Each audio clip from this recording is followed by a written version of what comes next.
On a quiet summer day, a ferry cuts across the sparkling waters off Wakayama Prefecture. Standing on its deck is a young man named Shinpei Ajiro. After 2 years away, he's finally coming back home. But not for a reunion, not for joy. He is returning to the small fishing island of Hitogashima to attend the funeral of his childhood friend, Ushio Kafune.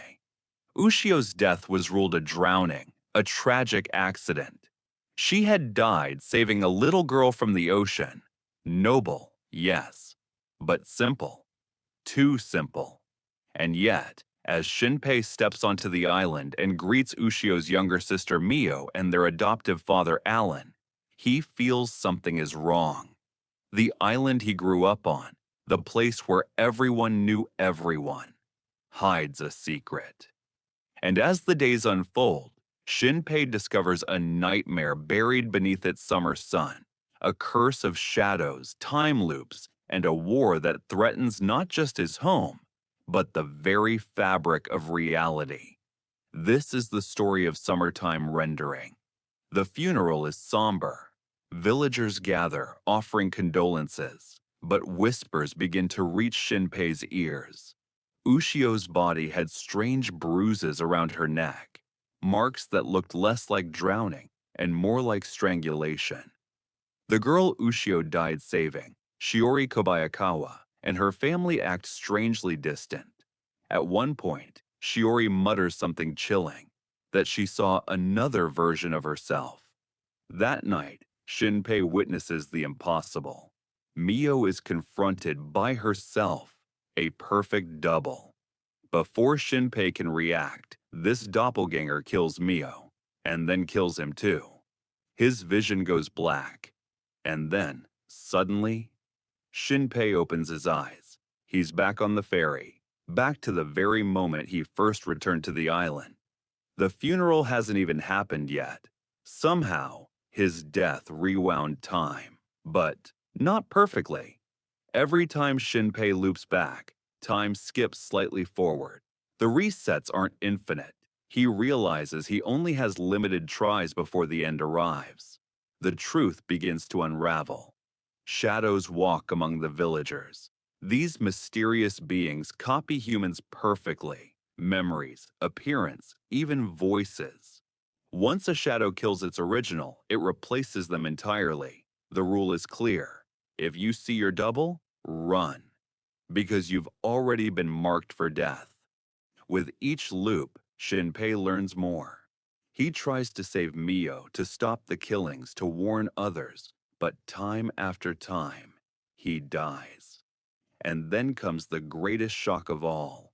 Ushio herself returns. Not the real Ushio, but a shadow. Yet something is wrong, or perhaps right. Unlike the others, this Shadow Ushio doesn't want to kill. She has Ushio's warmth, Ushio's will, and her memories. She insists, I am Ushio, and I want to protect everyone. This Shadow Ushio becomes Shinpei's greatest ally. Together, they resolve to uncover the truth behind the island's curse. As Shinpei stumbles through loops, he gathers allies. Mio and their childhood friend Suhishigata join him. Soon, they're aided by unexpected reinforcements. Hizuru Minamikata, a mysterious woman who arrives on the island armed with a massive hammer, and her partner Nezu, an old hunter who knows how to fight shadows. Hizuru is no ordinary outsider. She grew up on the island and has her own vendetta. Years ago, she lost her twin brother to the shadows. Since then, she has dedicated her life to eradicating them.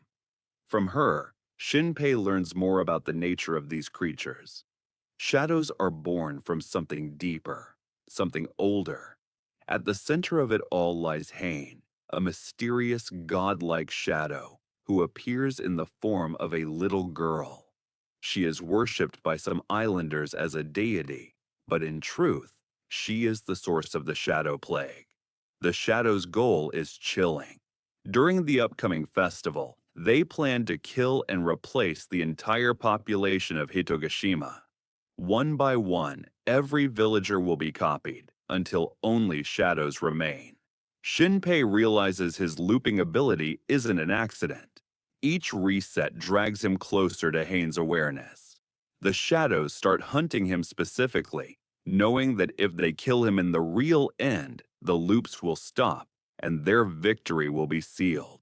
The group suffers devastating losses. In one loop, Ushio herself is erased. In another, Hizuru is killed. Shinpei is forced to watch his friends die again and again. Each reset becomes heavier, the burden greater. But there's no turning back. To save the island, they must face the shadows head-on. By now, Shinpei understands the rules of his looping. He can manipulate events, but only up to a point. Each death brings him closer to a final limit, one last checkpoint from which he can no longer return. With Hizuru, Nezu, Mio, Su, and Shadow Ushio at his side, Shinpei launches a full-scale resistance against the shadows. The battle is brutal. The shadows are powerful, fast, and nearly indestructible. They can regenerate unless destroyed at their core. But Shinpei and his allies discover their weakness. Destroying the Mother Shadow erases its copies. And yet, the enemy is not without its champions. The most fearsome among them is Shidehiko Hishigata, or simply Shide. Once a human, Shide betrayed his kind long ago, siding with Hain in exchange for power and immortality. Now, he exists as a fusion of countless shadows, a nearly invincible warrior who can regenerate endlessly. Time and again, Shide crushes Shinpei's group. Even when they kill him, he returns. His presence becomes the ultimate wall between Shinpei and victory. But with each loop, the group grows stronger. Hizuru's hammer smashes shadow cores. Nezu's sniper rifle picks them off from afar. Mio and Su provide cover, while Ushio uses her unique shadow powers to fight her own kind. Still, the cost is devastating. Loops grow shorter, deaths become crueler, and Hain grows ever closer to discovering Shinpei's secret. The festival arrives, the moment of truth. The shadows gather to complete their plan and wipe out humanity on Hitogashima. Shinpei and his allies strike first. A desperate war erupts across the island, humans and shadows clashing under the summer night sky. In the chaos, Shinpei confronts Hain directly. She reveals her true form, a being born from fear, loneliness, and an ancient hunger. Her connection to Shinpei is deeper than he ever realized. Through the loops, she has been watching him, learning from him. But the greatest challenge remains Shide. No matter how many times they kill him, he returns. His body is made of countless layers of shadows, regenerating endlessly. In the final battle, Shinpei and Ushio make the ultimate gamble. Ushio sacrifices herself, erasing her existence as a shadow, to weaken Shide and give Shinpei one final chance. With Hizuru's strength, Nezu's aim, and Mio's resolve, they corner Shide, and with one decisive strike, they destroy him once and for all. The loops come to an end. When Shinpei opens his eyes again, he's back on the ferry, the very first day of his return to Hitogashima. Only this time, something is different. Ushio is there, alive, laughing beside Mio, her hair swaying in the salty breeze. She never drowned, never became a shadow. None of it happened, at least not in this world. The nightmare, the loops, the shadows, they've been erased. Reality has reset to a timeline where the shadows never existed. The islanders live their normal lives, untouched by the horror Shinpei remembers. But he remembers everything. Every death, every loss, every choice. Even if no one else does, Shinpei carries those memories with him, the pain and the bonds forged in those repeating summers. At the funeral that never happens, Shinpei feels a strange weight lifted. Mio and Sue tease him like always.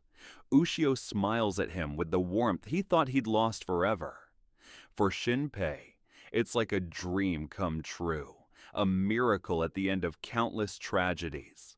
As the summer sun sets over Hitogashima, Shinpei gazes at the horizon. He whispers his gratitude to Ushio, to his friends, to the second chance he was given. Because in this final peaceful world, everyone is alive. And for the first time in what feels like forever, Shinpei is truly home. This was Summertime Rendering, a haunting tale of time, loss, and love.